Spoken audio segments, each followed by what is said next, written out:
لا علم لنا إلا ما علمتنا إنك أنت العليم الحكيم رب اشرح لي صدري ويسر لي أمري واحلل عقدة من لساني يفقهوا قولي واجعل لي وزيرا من أهلي آمين ya rabbal alamin. Setiap kali mendengar nama Nabi Muhammad, jangan menjadi orang yang paling pelit. Siapa orang paling pelit? Orang yang mendengarkan nama Nabi Muhammad lalu enggan bersolawat ke atasnya. Kata ulama, bagaimana cara bersolawat kalau nyebut nama Nabi Muhammad? Biasa kita tulis di WA Muhammad SAW, Muhammad sallallahu alaihi wasallam. Atau biasa juga ulama menyebutkan Muhammad alaihi salatu wassalam. Jadi dua, Muhammad sallallahu alaihi wasallam atau Muhammad alaihi salatu wassalam. Mau pakai sayyidina boleh, tidak pakai sayyidina juga ada ulama yang tidak pakai sayyidina. Kalau saya pakai sayyidina Muhammadin sallallahu alaihi wasallam. Alasannya karena Nabi sendiri mengatakan ana sayyidi waladi Adam. Saya sayyidnya, saya pemimpinnya anak cucu Adam. Jadi kita panggilnya sayyidina Muhammadin sallallahu alaihi wasallam. Saya. Tapi ada juga yang tidak pakai sayyidina, terserah. Jadi yang penting ada pegangannya. Yang banyak solawatnya, yang paling dekat sama Nabi nanti insya Allah di surga. Yang banyak bersolawat ke atas Nabi Muhammad sallallahu alaihi wasallam. Imam Sufyan Ats-Tsauri, seorang ulama besar, jauh sebelum Imam Syafi'i, jauh sebelum imam-imam yang lainnya. Namanya Sufyan Ats-Tsauri. Ada Sufyan yang terkenal dua, ada Sufyan bin Uyainah, ada Sufyan Ats-Tsauri. Ini Sufyan Ats-Tsauri pernah beliau duduk di Masjidil Haram. Pada saat beliau duduk di Masjidil Haram, ada seorang pemuda yang sedang tawaf. Ketika dia tawaf, kata Sufyan Ats-Tsauri, tidaklah anak muda ini angkat kakinya kecuali bersolawat, dan tidaklah dia injakkan kakinya ke lantainya Masjidil Haram kecuali bersolawat. Dia angkat kakinya, Allahumma sholli ala sayyidina Muhammad. Dia turun lagi kakinya, Allahumma sholli ala sayyidina Muhammad. Atau dengan redaksi solawat yang lainnya. Akhirnya setelah tawaf, Sufyan Ats-Tsauri dekati. Dia katakan, wahai anak muda, aina tasbih? Mana tasbihmu? Aina tahmid? Mana tahmidmu? Aina tahlil? Mana tahlilmu? Aina takbir? Mana takbirmu? Kenapa? Orang kalau tawaf bacanya apa? Subhanallah walhamdulillah wa la ilaha illallah wallahu akbar. Loh, kok kamu dari tadi 7 keliling cuma baca sholawat? Mana tasbihnya? Mana tahmidnya? Mana tahlilnya? Mana takbirnya? Kata anak muda ini, Anda siapa? Anda siapa? Padahal Sufyan Ats-Tsauri ulama paling terkenal pada saat itu. Cuma masalahnya belum ada Instagram, belum ada TikTok, belum ada flyer. Kalau saya mungkin ibu tahu namanya dan tahu mukanya. Kenapa? Sekarang tahu nama, tahu muka karena tiap hari ibu nonton di TV. Belum datang ke pengajian, belum nyampe di Rumil, belum nyampe di Wihdatul Ummah, sudah tahu mukanya penceramahnya, yang mana penceramah udah tahu. Tidak mungkin tertukar. Kenapa? Ada flyernya, ada mukanya. Kalau dulu ulama namanya aja yang terkenal sama kitabnya. Nih penulis kitab, ulama hadis, ulama sufi, ulama ini tahu. Orang tahu namanya, tapi tidak tahu wajahnya. Kenapa? Belum ada foto waktu itu. Maka subhanallah, anak muda ini nanya, Anda siapa? Kata beliau, ana Sufyan Ats-Tsauri. Saya Sufyan Ats-Tsauri. Oh, Masya Allah, Sufyan Ats-Tsauri, ulama itu, mufti itu, engkau yang paling banyak muridnya di sini, engkau adalah guru besar di sini. Baiklah kalau begitu, saya akan menceritakan rahasiaku karena kebetulan engkau ulama besar. Apa hikmahnya, Bu? Tidak boleh sembarangan cerita rahasia. Kalau punya rahasia, punya mimpi ketemu Nabi, jangan sembarang cerita. Kenapa? Orang yang bermimpi ketemu Nabi Muhammad sallallahu alaihi wasallam lalu dia ceritakan mimpinya ke sembarang orang, dikhawatirkan tidak akan mimpi lagi setelahnya. Kenapa? Dikhawatirkan ada ria, ada ujub. ada merasa hebat, sedangkan Nabi adalah orang yang paling tawadhu.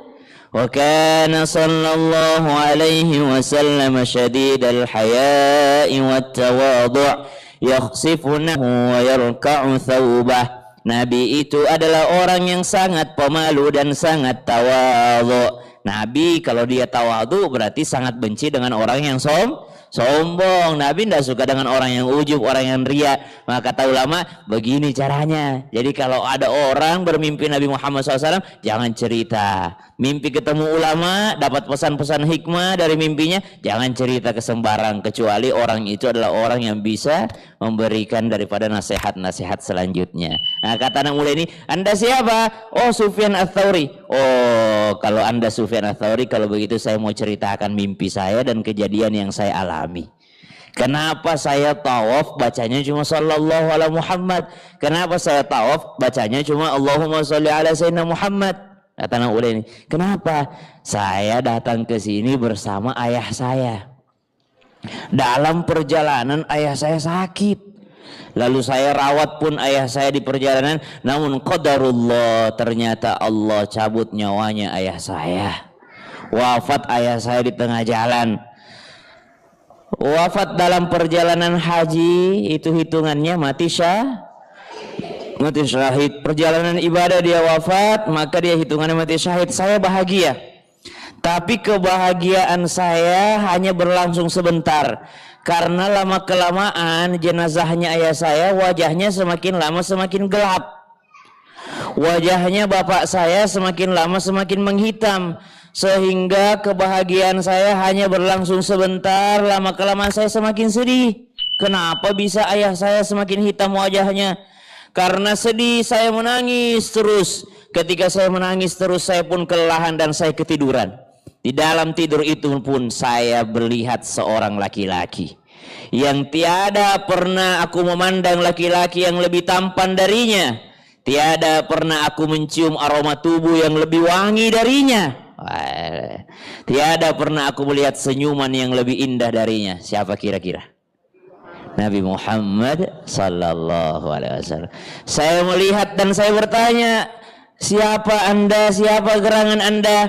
Maka orang dalam mimpi ini pun mengatakan, Ana al-Mustafa. Sayalah al-Mustafa. Sayalah Rasulullah sallallahu alaihi wasallam.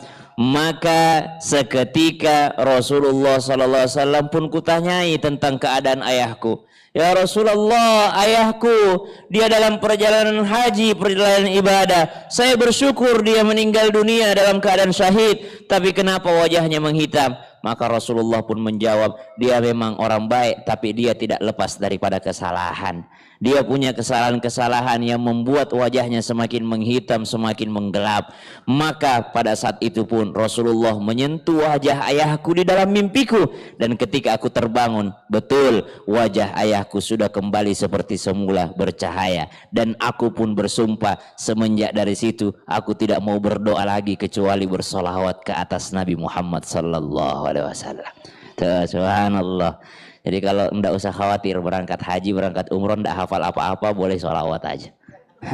Tapi ya kali subhanallah tidak hafal, walhamdulillah tidak hafal, Allahu akbar tidak hafal. Ya subhanallah walhamdulillah wala ilaha illallah, Allahu akbar. Minimal sampai rukun yamani bacanya Rabbana atina fid dunya hasanah wa fil akhirati hasanah wa qina adzaban. Hafal semua itu kan? Hafal. Bahkan ada yang meremehkan, bukan hanya hafal. Kalau dikasih doa, Ustaz doakan saya, Rabbana atina fid dunya, pasti dia bilang, ada yang lain enggak Ustaz? Mintanya doa yang lain, padahal enggak ada yang ngalahin doa itu. Udah minta kebaikan dunia, minta juga kebaikan akhirat, terbebas juga dari api neraka. Wow, Masya Allah, lengkap sekali doanya. Subhanallah, alhamdulillah. Segala puji bagi Allah Subhanahu wa taala yang mengumpulkan kita di sini dalam keadaan sehat wal afiyah. Tidak kekurangan apapun. Ibu kekurangan enggak? Dalam keadaan kaya raya semua. Emang kaya nih. Man asbaha minkum aminan fi sirbihi. Siapa yang pagi hari aman tenang jiwanya. Enggak ada yang dikejar-kejar di sini kan? Aman tenang semua kan? Paling dikejar cicilan sedikit. Oh tidak juga. Oh, alhamdulillah. Alhamdulillah tenang. Mu'afan fi jasadihi, sehat badannya, sehat semua? Sehat, alhamdulillah. Indahu qutu yaumihi, ada makanannya hari itu? Ada. Pagi ini udah sarapan? Udah. Jajanan di luar banyak ada tuh. Masih ada jualan juga di luar. Indahu qutu yaumihi, hari ini ada makanan, siang nanti ada makanan? Ada. Saya sering kalau pulang dari sini banyak yang jajan di situ tuh. Iya, saya lihat, kayaknya jamaahku deh tadi ini udah makan cilok aja dia di situ. Makan sotomi aja dia di situ tuh, mampir jajan. Sampai malam ada makanannya? Ada insyaallah. Jangankan hari ini Ustaz, beras belum habis udah belanja bulanan lagi. Ini akhir bulan belum tanggal 1 sudah belanja bulanan, udah beli beras lagi buat bulan depan. Apa kata Nabi SAW? Kalau orang aman tenang jiwanya di pagi hari, sehat badannya itu hari itu ada makanannya, maka kata Nabi, faka'annama hizzat lahud dunya, maka seakan-akan dia sudah punya dunia dan seisinya. Maka tidak pantas kalau orang ini tidak bersyukur karena udah kaya banget. Hari itu aja udah punya, nggak usah mikirin dulu besoknya 5 tahun. Ada orang masih TK anaknya, udah ada dana ini nanti buat kuliah anak-anak. Masih TK, udah merasa resah. Subhanallah. Jadi semua yang hadir dalam keadaan kaya raya, seakan-akan sudah punya dunia dan seisinya. Hari ini kita membahas tentang menikmati amal ibadah. Ada 2 makna. Bisa jadi pas ibadah dia menikmati, pas ibadah dia menikmati. Atau makna kedua, nanti menikmati hasilnya. Yauma idzi yasdurun nasu ashtatan liyura a'malahum faman ya'mal mithqala dzarratin khairan yarah wa man ya'mal mithqala dzarratin syarran yarah. Surah apa?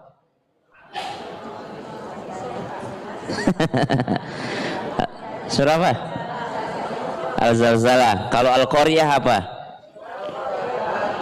Al-Qari'atu mal-Qari'ah wa ma adraka mal-Qari'ah yawma yakunu an-nasu kal-farashil mabthuth wa takunu al-jibalu kal-'ihnil manfush فأما من ثقلت موازينه فهو في عيشة راضية. Siapa yang berat timbangan amalnya, itu nanti yang berat timbangan amalnya, itulah yang dapat ridhonya Allah. Jadi ini yang kita mau nikmati nanti timbangan amal kita. Nah, bagaimana caranya kita bisa menikmati timbangan amal? Ini banyak amalnya semua, pengajian sudah banyak amalnya. Hari ini aja udah banyak, subhanallah. Apalagi tajassasu fil majalis, kasih tempat orang untuk bermajelis, agak maju-maju sedikit. Saya baru pertama kali di sini ya, biasanya di rumah ya. Kayaknya udah nggak muat di rumah. Muat aja sih ya. Oh nggak kedengeran. Oh siap, insyaallah berkah. Sekarang sampai di atas semua, VVIP.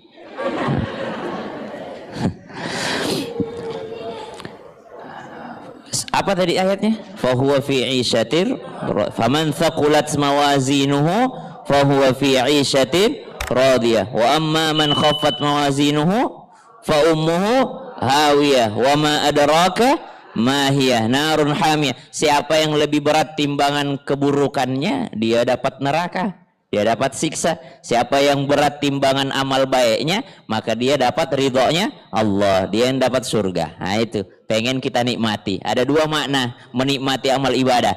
Bisa menikmati pada saat ibadahnya. Alam ya'ni lilladzina amanu an takhsha qulubuhum li dzikrillah wa ma nazala minal haqq. Dalam artian menikmati pada saat ibadah karena dia khusyuk dalam ibadahnya. Atau yang kedua, menikmati nanti hasilnya ketika sudah berada di akhiratnya Allah Subhanahu wa ta'ala. Di antara ibadah yang harus kita nikmati, kenapa kita harus menikmati ibadah? 1, A'udzu billahi minasy syaithanir rajim. Wa ma khalaqatul jinna wal insa illa liya'budun. Kenapa kita mesti menikmati ibadah? Karena jawabannya tidaklah diciptakan jin dan manusia kecuali untuk ibadah. Maka sangat rugi kalau tidak bisa menikmati, karena memang diciptakan untuk ibadah. Bayangin saya dipanggil sini untuk ceramah, lalu saya tidak menikmati berceramah, pasti saya tersiksa selama duduk di sini. Liatin aja sama ibu-ibu, direkam live Facebook dari tadi. Kalau saya tidak menikmati ini, tersiksa saya duduk di sini, Bu. Kalau ibu tidak menikmati pengajian, tersiksa dulu sih. Lama banget sih ceramahnya, aduh panjang banget sih. Kenapa ibu enjoy duduk dengerin ceramah pengajian? Karena ibu bisa menikmati.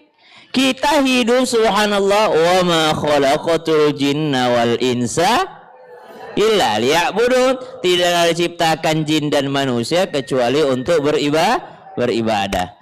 Kakak, kenapa itu sayang dia? Sama menikmati punya anak. Kalau tidak nikmati, subhanallah, muncullah apa namanya itu, apa itu biasa, baby blues. Muncullah segala macam kalau tidak bisa menikmati. Ya Allah, jadi ibu itu waktu hamilnya sudah tersiksa, semakin besar semakin tersiksa, melahirkan lagi tersiksa, menyusui lagi tersiksa. Subhanallah, saya lihat anak aku itu kalau dia cakar emaknya, kalau emaknya tidak menikmati, tersiksa. Ada sariawanku baru nih. Siapa ini? Akibat siapa ini? Dia. Dia begini. Jadi kalau kita tidak menikmati, maka kita tersiksa. Maka kenapa kita harus menikmati ibadah? Karena memang kita diciptakan untuk beribadah. Sungguh tersiksanya hidup di dunia kalau tidak bisa menikmati ibadah. Karena apa? Karena memang engkau diciptakan hanya untuk beribadah kepada Allah Subhanahu wa taala. Wa ma khalaqatul jinna wal insa illa liya'budun. Satu, kenapa saya harus menikmati ibadah? Karena saya diciptakan untuk beribadah. Yang kedua, kenapa saya harus menikmati ibadah? Karena Nabi SAW sangat menikmati ibadah. Wa ju'ilat qurratu aini fis shalah. Dan dijadikan kesenanganku itu di dalam salat. Rawahul Baihaqi. Nabi sangat senang ketika salat. Ibu pernah dengar kisahnya ketika Nabi Mi'raj. Nabi SAW Mi'raj dalam keadaan di Makkah tertolak, dalam keadaan istrinya wafat, dalam keadaan pamannya wafat, dalam keadaan kalau kita bisa bilang, kan Nabi itu manusia biasa, Bu. Qul innama ana basyarum mithlukum yuha ilayya annama ilahukum ilahun wahid faman kana yarju liqa'a rabbih falyamal 'amalan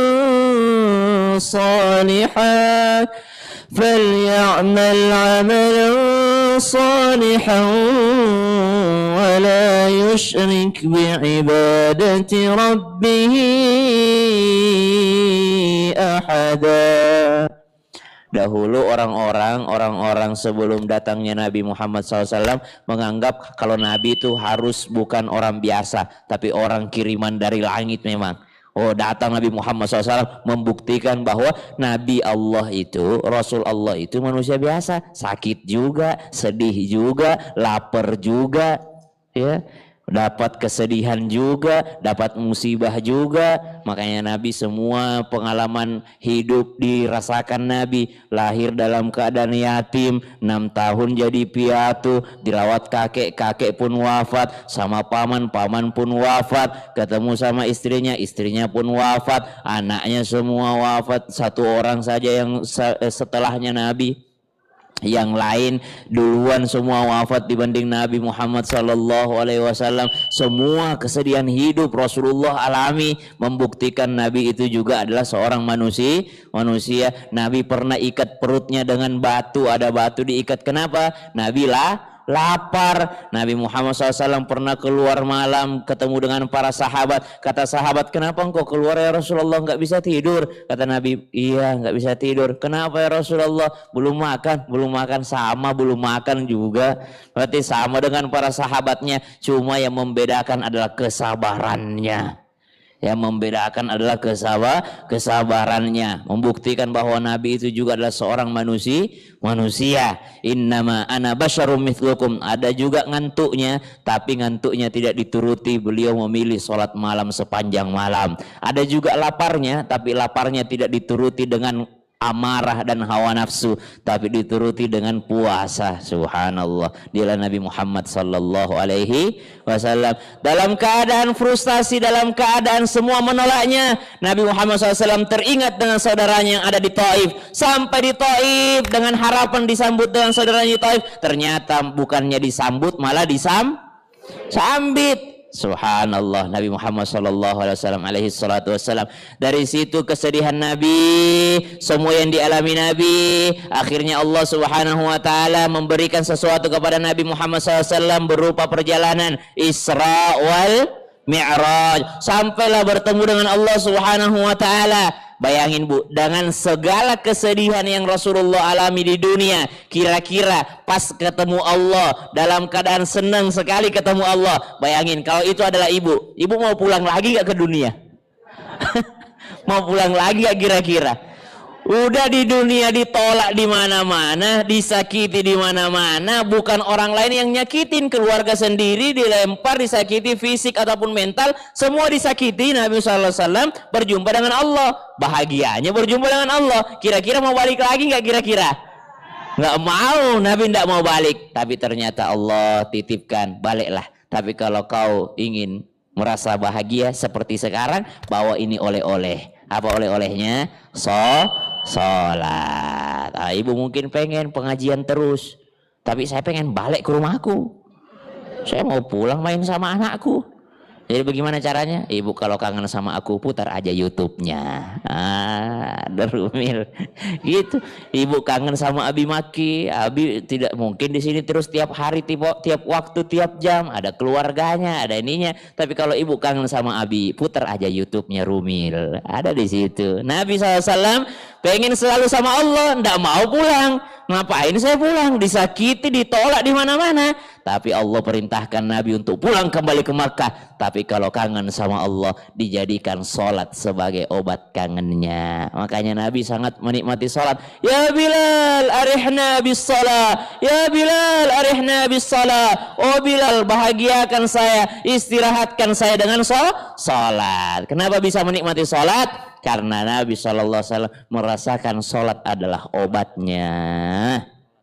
Ada orang sholat Allahu Akbar, ghairil maghdubi alaihim waladdallin, amin. Bismillahirrahmanirrahim. Tabarakalladzi biyadihil mulk. Waduh, di mana ini sebentar ruku ini? Al-Mulk lagi bacanya. Panjang banget imamnya nih. Jangan lagi dia tahun depan. Harus semakin lama semakin menikmati, orang menikmati sholat. Yes, menikmati sholat. Kenapa? Karena Nabi Muhammad SAW menikmati amal ibadah. Kenapa saya harus menikmati ibadah? Karena saya diciptakan untuk beribadah. Kenapa saya harus menikmati ibadah? Karena Nabi saya menikmati ibadah. Sedangkan siapa lagi kita mau ikuti kalau bukan Nabi Muhammad Sallallahu Alaihi Wasallam? Karena Rasulullah Sallallahu Alaihi Wasallam yusalli hatta tazla'a qadamahu, yakni tashaqqaqu qadamahu.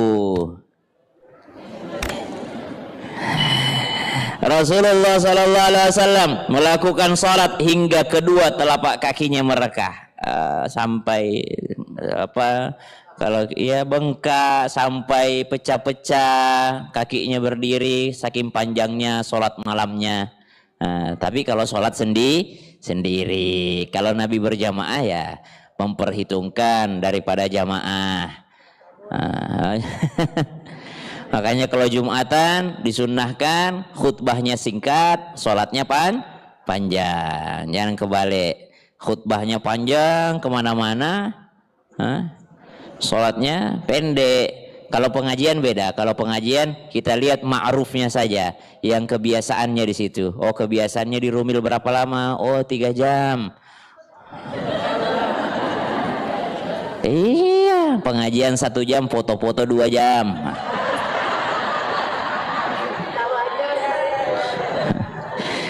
Foto-foto 1 jam, 1 jamnya lagi apa? Belanja.